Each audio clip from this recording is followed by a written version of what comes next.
శ్రీమాత్రే నమః. భగవద్బంధుడా నమస్సుమాంజలి. గురుదేవుల పాదపద్మాలకు శిరసాష్ట నమస్కారాలు.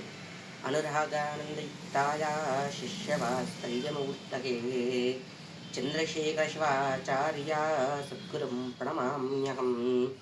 గురుదేవుల పాదపద్మాలకు శిరసాష్ట నమస్కారాలు. విద్య నేర్పటినటువంటి చంద్రశేఖర శివాచార్య మహాస్వాముల పాదపద్మాలకు సంగర బసవేశ్వర స్వామి స్మరిస్తూ స్వామివారికి శతకోటి ప్రణామాలు. ఈరోజు చెప్పబోయే విషయం ఏంటంటే కనుక నూతన సంవత్సరము. మనము ప్రతి ఒక్కరం కూడా ఉగాది అనేది చాలా చాలా శ్రేయస్కరమైన రోజు. ఈ రోజున విశేషమైన పండగ మనకి.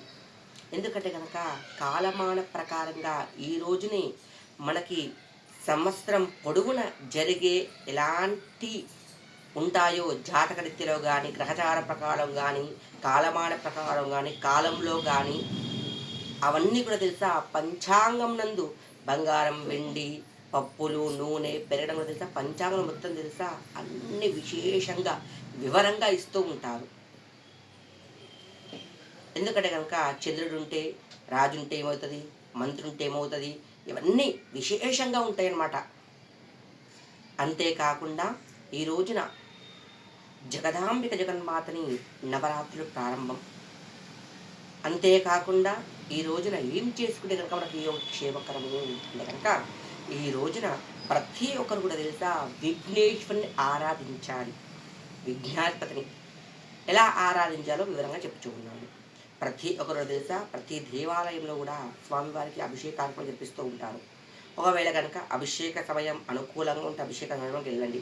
ఒకవేళ కనుక గృహం నందు అనుకూల కారణాల వల్ల ఇబ్బందికర సమస్యతో ఒక ఆలస్యమైందనుకో స్వామివారికి అర్చన కానీ అష్టోత్తరం కానీ చేపించుకోండి. ఎలా చేపించుకోవాలి అంటే కనుక ఎర్రని పువ్వులతో కానీ గరికతో కానీ తెల్ల జిల్లు పువ్వులతో కానీ ఈ మూడుతో ఏవైనా సరే అర్చన జరిపించుకొని స్వామివారికి అటుకులు బెల్లం తేనె కలిపి నైవేద్యం పెట్టండి. అందులో కొద్దిగా దానిమ్మ గింజలు వేయండి. వేసి స్వామివారికి మనసా వాచాకరమని ధ్యానించండి. స్వామి విఘ్నేశ్వర, ఈ రోజు నుండి నా జాతకం నందు ఎలాంటి గ్రహదోషాలు ఉన్నా కూడా అన్ని విధాలుగా అనుకూలంగా కావాలి. నేను ఇక్కడి నుండి ప్రతిరోజు కూడా నేను ప్రారంభించే ప్రతి పనులు కూడా విజయం సాధించాలి విఘ్నేశ్వర అని స్వామి నమస్కారం చేసుకోండి. శంకరన సూత్రం ప్రతి ఒక్కరు కూడా తెలుసా 3 సార్లు పఠించండి. ప్రణమ్య శిరసా దేవం గౌరీ పుత్రం వినాయకం. సంగన సూత్రం కూడా పెడతాను డిస్క్రిప్షన్లో. అంతేకాకుండా ఈ రోజు నుండి మనకి రామనవరాత్రులు. స్వామివారికి నవరాత్రులు జరిపిస్తూ ఉంటాము. ప్రతి దేవాలయంలో కూడా పంచాంగ శ్రవణం ఉంటుంది.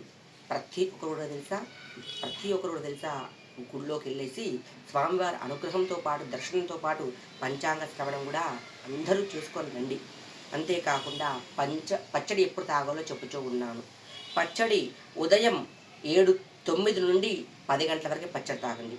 ఒకవేళ కనుక ఆ సమయం కుదిరినప్పుడు 11 గంటల నుంచి 12 గంటల వరకు తాగొచ్చు. ఒకవేళ కనుక ఆ సమయం కుదిరినప్పుడు సాయంకాలం 4:30 నుండి 6 గంటల వరకు పచ్చడి సేవించవచ్చు. ఎందుకంటే కనుక షడ్రుచులు కలుస్తూ ఉంటాయి. దీనివల్ల ఆరోగ్యంగా ఎలాంటి సమస్య ఉన్నా కూడా కనుక ఆ స్వీకరించడం ద్వారా మనకు అన్ని విధాలుగా రోగ నిరోధక శక్తి కూడా పెరుగుతుందన్నమాట.